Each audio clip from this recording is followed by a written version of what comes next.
Studio सरसों पाही। हेगे छोटे रहो टुकला आम भगेलो, हेगे छोटे रहो टुकला आम भगेलो। छौरी लीचियों से ज्यादा तोहर दाम भगेलो, हेगे लीचियों से ज्यादा तोहर दाम भगेलो। चर जागे छौरी सरे आम भगेलो, चर जागे छौरी खुले आम भगेलो। हेगे लीचियों से ज्यादा तोहर दाम भगेलो, हेगे लीचियों से ज्यादा तोहर दाम भगेलो।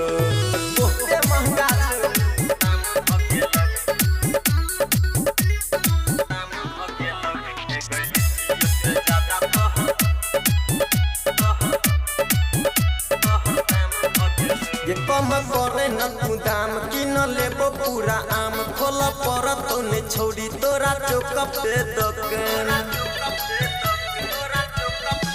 ये कम करे न तू दाम कि न लेबो पूरा आम। खोल पर तोने छौरी तोरा चौक पे दुकान। बात मान ले न छौरी करे छियो नहीं हरान।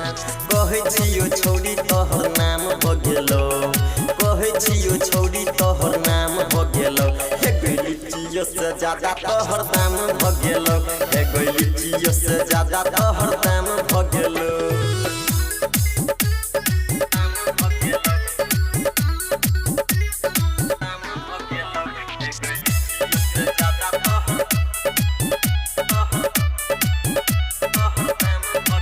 ये कहे छोटी पुदीवाना दाम सस्ता लगाना नहीं तो सैर जतो आम एकरा जल्दी हटन पूरा सैर जतो। कहे छोटी पुदीवाना दाम सस्ता लगाना नहीं तो सैर जतो आम एकरा जल्दी हटन। हम कहे छियो तोरा सही दाम लगाना।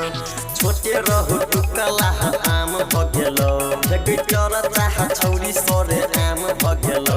हेगे लीचियों से ज्यादा तोहर दाम भगेलो, हेगे लीचियों से ज्यादा तोहर दाम भगेलो।